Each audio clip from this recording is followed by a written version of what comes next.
Beaucoup d'entre vous ont sûrement remarqué que le Qatar est devenu l'un des alliés les plus influents de l'administration Trump au Moyen-Orient. C'est un petit pays, comme l'ont montré ces dernières semaines.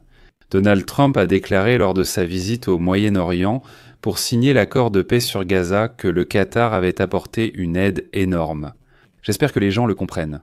Pour le Qatar, cela a été difficile et dangereux. Ils ont montré beaucoup de courage. Mais serez-vous surpris de savoir dans quels autres domaines de la politique mondiale le Qatar coopère avec l'administration de Donald Trump? Cela va du Rwanda jusqu'au Venezuela.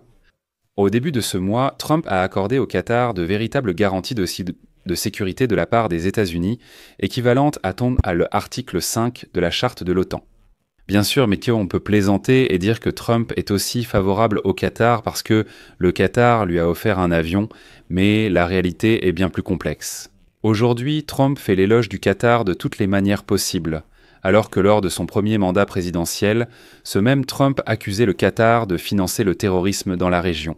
Mais quelle a donc été la véritable raison d'un tel revirement soudain dans la rhétorique de Trump? Pourquoi le Qatar est-il un allié clé des États-Unis au Moyen-Orient? Quel est le lien ici? Pam Bondi, procureur général des États-Unis d'Amérique. Je suis Alexei Pichi, aujourd'hui 19 octobre. Nous expliquerons tout dans l'ordre. Avant de commencer, abonnez-vous à cette chaîne, likez, commentez et rejoignez la chaîne Telegram Pichi News. Le lien se trouve dans la description de cette vidéo. Et si vous souhaitez soutenir le travail de cette chaîne YouTube, vous pouvez le faire en envoyant un don via les liens et les coordonnées dans la description de cette vidéo. Il y est écrit « Soutenir la chaîne Alexei Pichi. Choisissez celui qui vous convient le mieux. Je vous serai reconnaissant pour tout soutien de votre part. » Ainsi, des responsables officiels américains, des sources régionales et divers experts affirment qu'une amélioration significative des relations entre les États-Unis et le Qatar est devenue possible, grâce qu'il aurait cru au développement de liens personnels entre Donald Trump et les membres de son entourage proche, ainsi qu'avec les dirigeants du Qatar. Une campagne de lobbying constante et la capacité du Qatar à servir de médiateur efficace entre les États-Unis et de nombreux acteurs, y compris les talibans, les Houthis, l'Iran et le Hamas.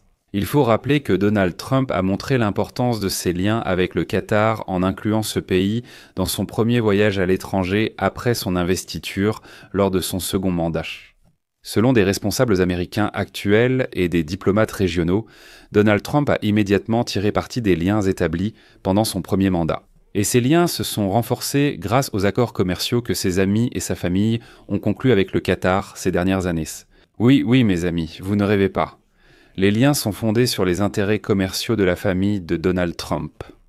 Les liens commerciaux de la famille Trump avec le Moyen-Orient ont plus que triplé depuis le premier mandat présidentiel.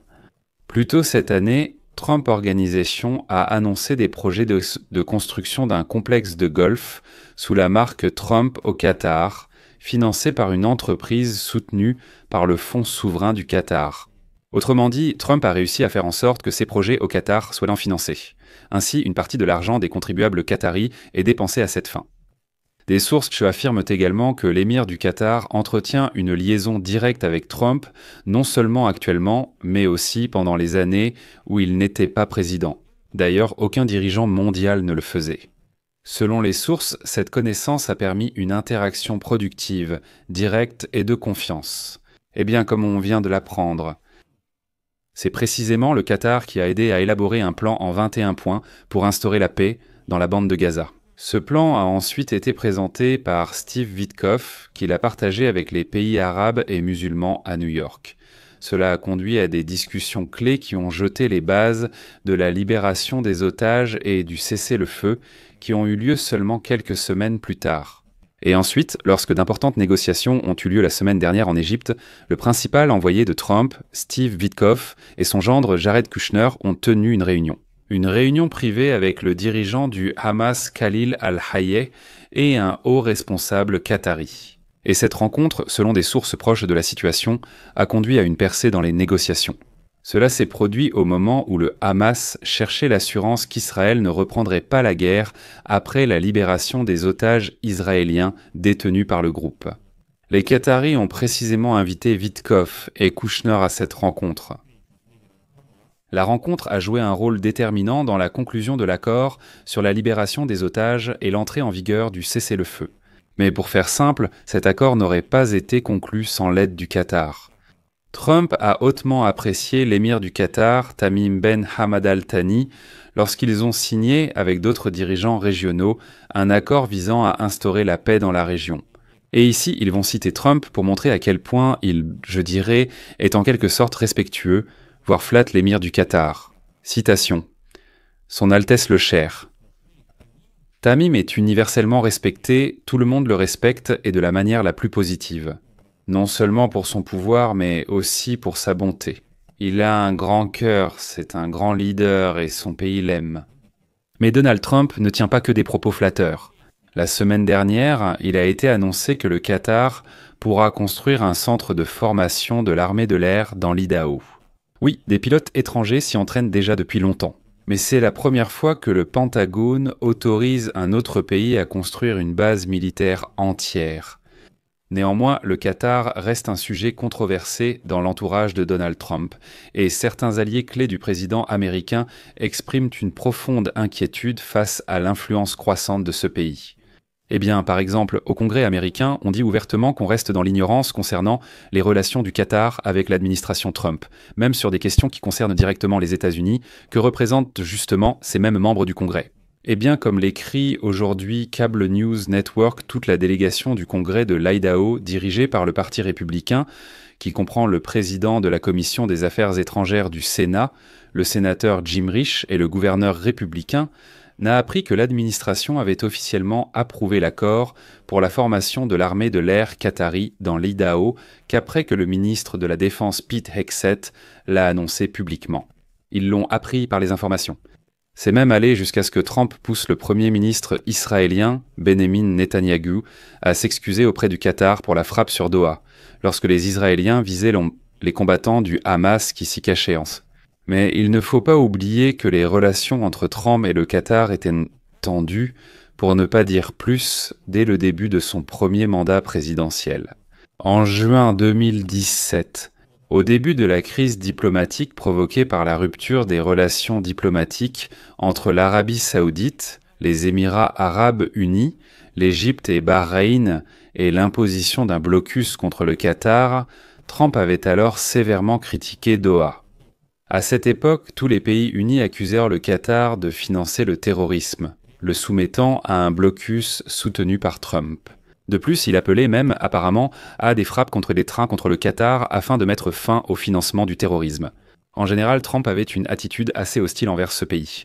Et plus tard, le secrétaire d'État de l'époque, Rex Tillerson, ainsi que les plus hauts gradés militaires, ont commencé à informer Trump plus en détail sur les relations tout de même solides entre les États-Unis et le Qatar, tant sur le plan militaire que diplomatique. En particulier, ils ont fourni des informations détaillées sur le fait qu'à Qatar se trouve Al-Udeid, la plus grande base militaire américaine de cette région. Et c'est précisément à cette période que le Qatar a commencé à comprendre que, écoutez, il me semble que même les acteurs régionaux se sont détournés de nous, mais même les États-Unis, à travers leur président, commencent, excusez-moi, à nous critiquer. Et c'est précisément à cette période que le Qatar a commencé à investir énormément d'argent dans une vaste campagne de recrutement de lobbyistes et de retraités. Ils ont commencé à engager des poids lourds républicains. Par exemple, saviez-vous que l'actuel procureur général des États-Unis, Pam Bondi, était officiellement enregistré comme lobbyiste du Qatar pendant le premier mandat présidentiel de Donald Trump? Mais selon un ex-représentant de l'administration Trump cité par Cable News Network, le blocus a finalement rapproché Trump du Qatar. Les pays du Golfe Persique disant que le blocus visait à mettre la pression économique sur le Qatar à cause de son soutien présumé au terrorisme. Mais, selon le responsable, Trump craignait que le blocus n'entrave les progrès et les liens économiques dans cette région. Et Trump a alors dirigé ses critiques vers l'Arabie saoudite, affirmant qu'elle traitait le Qatar de manière trop dure. Et déjà en 2018 et en 2019, Trump reçoit personnellement l'émir du Qatar dans le bureau ovale. Et maintenant, l'essentiel. Comme il a été révélé, à cette période, des négociations se tenaient à Doha entre les États-Unis d'Amérique et les talibans afghans, et Trump insistait sur la fin de la guerre en Afghanistan. Oui, et ensuite Trump a vivement critiqué Joe Biden pour le retrait des troupes américaines d'Afghanistan, oubliant bien sûr de dire à tout le monde que c'est lui-même qui avait initié ce retrait. La situation dans les relations de Trump avec le Qatar a radicalement changé après la signature de l'accord de Doha entre les talibans et le gouvernement afghan, qui a marqué le début du retrait des troupes américaines d'Afghanistan. Je rappelle, tout cela a eu lieu sous Donald Trump. Le principal négociateur de Donald Trump avec les talibans s'appelait Zalmay. Khalilzad a passé beaucoup de temps avec les représentants des talibans à Doha, et ces rencontres ont ouvert la voie à la signature d'un accord sur le retrait des Américains d'Afghanistan.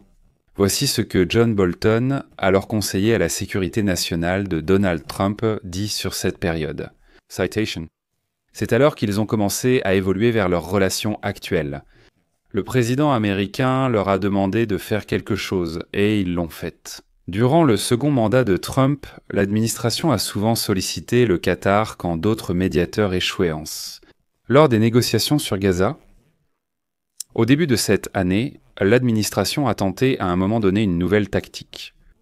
Ils ont confié à un Américain d'origine palestinienne, qui n'était pas un responsable officiel, la tâche de mener les négociations avec le Hamas afin de tenter d'obtenir un cessez-le-feu à Gaza.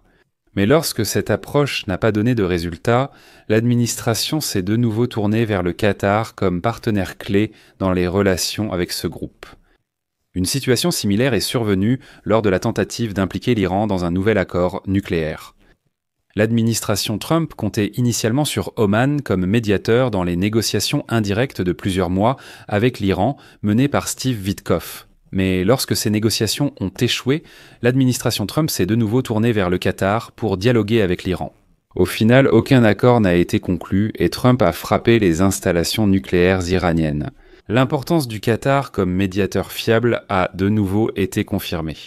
L'ampleur des efforts des États-Unis et du Qatar est aussi très vaste. Et voici le docteur Majid Al-Ansari, porte-parole du ministère des Affaires étrangères du Qatar, qui a souligné la large gamme de questions sur lesquelles le pays travaille avec Trump. Voici sa citation.